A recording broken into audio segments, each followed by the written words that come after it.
So we did a few weeks back a true malpractice story. So we're going to roll on with that series, and this is true malpractice stories about the most, quote, dangerous hospital on the planet. Is it in America? It is in America. Florida. No, you're Dang never it. going to believe where it was. It's New York. not. Yeah. So this story is actually very, very tragic, and these things are always really sad because, you know, at the end of the day, if you're talking about malpractice and somebody got hurt, Yeah. but they're interesting, and sometimes there's things to be learned about them, and so I think that this is something that's worth at least discussing.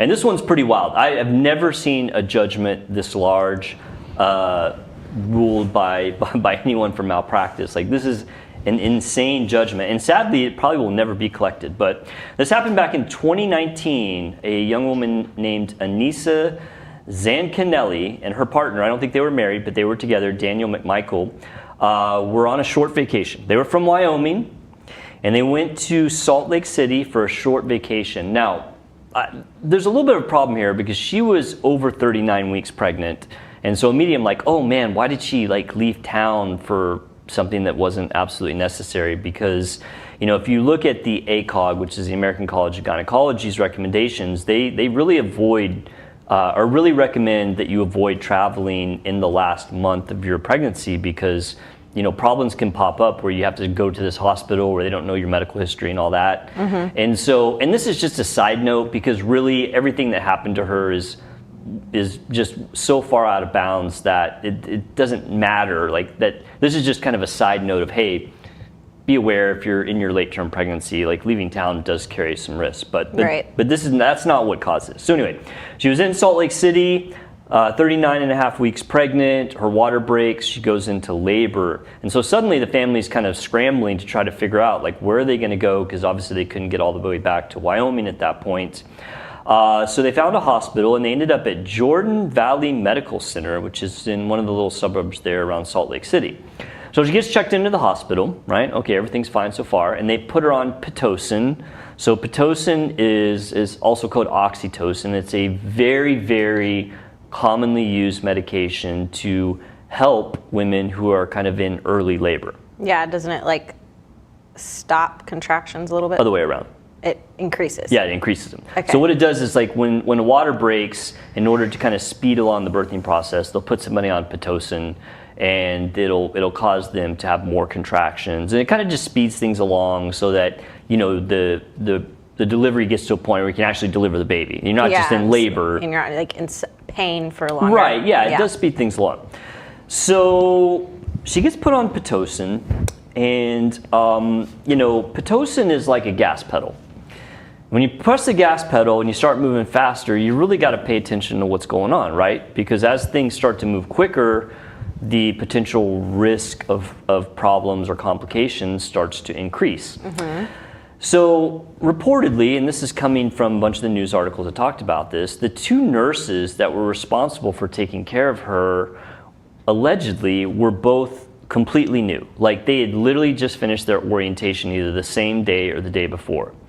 So we're talking about baby nurses here, which is weird. It would be unusual for... Usually you have like a senior or typically, somebody like yes. Yeah. more... Right, like a charge nurse. Yeah. Yeah, charge nurse, yeah. Okay, so these two nurses start to increase her Pitocin dose, I guess, to kind of speed things along. Well, when you start to increase Pitocin, the contractions start to get longer, they start to get harder, and that can actually start to decrease the blood flow to the uterus, which then gives blood flow to the baby. Mm. So that's not a good thing. And when that happens, you will start to see signs of that in the vital signs of the baby that they're taking, you know, like decelerations of the heart rate or other things that signify, hey, baby's unhappy. So apparently, according to the reports, that was either ignored or just straight up overlooked. And so at this point, somebody might ask, well, what about the doctor? Well, there was a doctor on call at the hospital, but allegedly they tried to call him. I didn't say if it was a him or her. They tried to call the doctor, and they didn't respond. You know, even though the doctor was in the hospital somewhere, but they couldn't get a hold of the doctor. So they just kind of kept going, pushing this Pitocin. Finally, they got a hold of the doctor at one point. It wasn't exactly clear what they said to the doctor, but the doctor said, okay, noted, and then reportedly went back to sleep.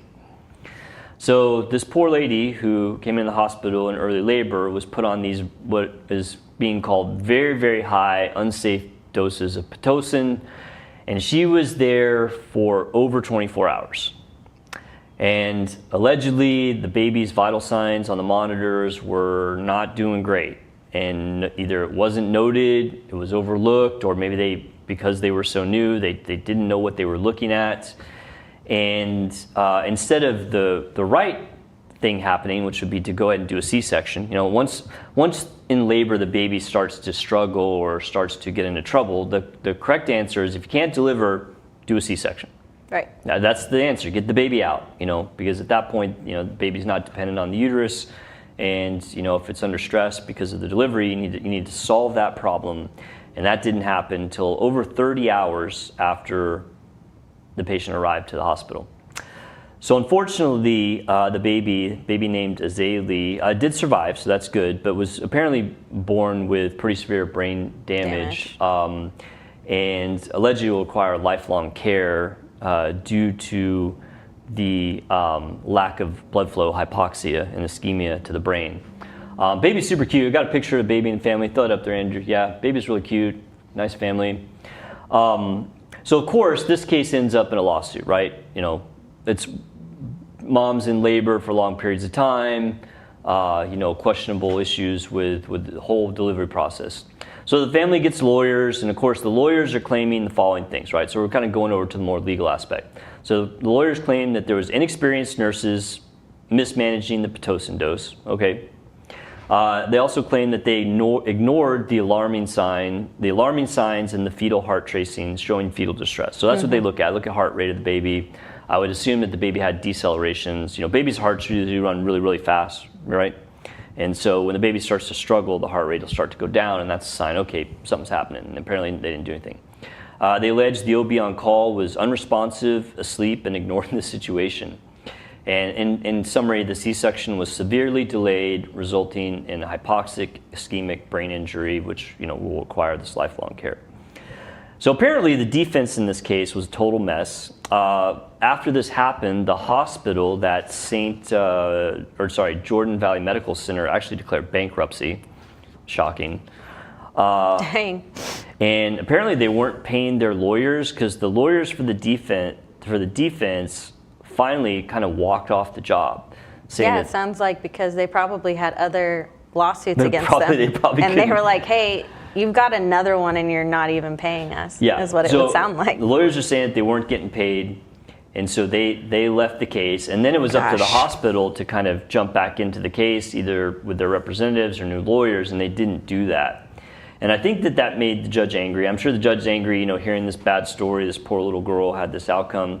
So Judge Patrick Coram finally made a pretty big judgment and a very scathing rebuke to the hospital.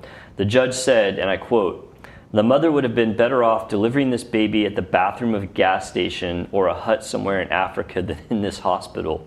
Literally, this was the most dangerous place on the planet for her to have given birth." Wow. I mean, that's rough.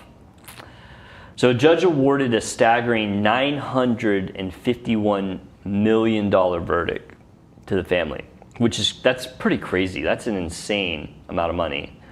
But the problem is this hospital is declared bankruptcy, right? So the hospital declared bankruptcy, they probably owe money to a bunch of people, and now there's a question of, what's going to happen to this judgment? I'm sure they don't have an extra $1 billion laying around. So is the family going to recoup that? Which they need that money if the little girl requires lifelong medical care. Yeah, that's expensive. And looking at this, at least from the information that was all over the news, I mean, it sounds like clearly there was malpractice that happened here. So this is kind of a sad and really shocking reminder that childbirth is a dangerous event. It is. And things can go wrong, sometimes quickly and sometimes slowly, as it was in this case. And you really want very experienced people that are paying attention, looking at all the details of the labor and the delivery, because bad decisions or things that are overlooked can, have lifelong problems, right? For the baby, or death for the baby or for the mom. And I think that probably the worst part of this is, this was completely preventable. If the baby was, having issues with the delivery or with the labor, then the answer is just do a C-section. I mean, right. They had a doctor in the hospital, and maybe it was because they couldn't get a hold of them. Or how early was her pregnancy? She was 39 and a half weeks. Okay. So it's like totally term, anything after 38 weeks or whatever is considered term. Yeah, I had high blood pressure, and they were like, all right, get her out. Oh, did you deliver early? Just a little bit, like a couple of weeks. Oh, okay. Well, yeah, that's not too bad. But yeah. But yeah, this is really sad. I mean, I hate anything involving kids, because that's just, I don't know. I probably shouldn't feel it, but I always feel like it's worse when it involves a child. It's just kind of silly that the nurses would keep doing something without authorization from a doctor. Yeah, it is weird, and maybe there was more to it. I looked at. I don't know. It's just so weird. It doesn't make sense, right? And I looked at multiple articles about this, and they were all very consistent, because I assume they all probably took from the court documents. I mean, there was a couple court documents I could access, but it was just really generic stuff. But all these, it was all over the news when this happened. I don't remember. I didn't see it when it initially went down, but it was pretty consistent that basically they just kept pushing this drug, which is a good drug when used properly and when monitored, but they didn't monitor, and they kept doing it, and baby got in trouble and nobody did anything, and I mean, it's just inexcusable. Nope.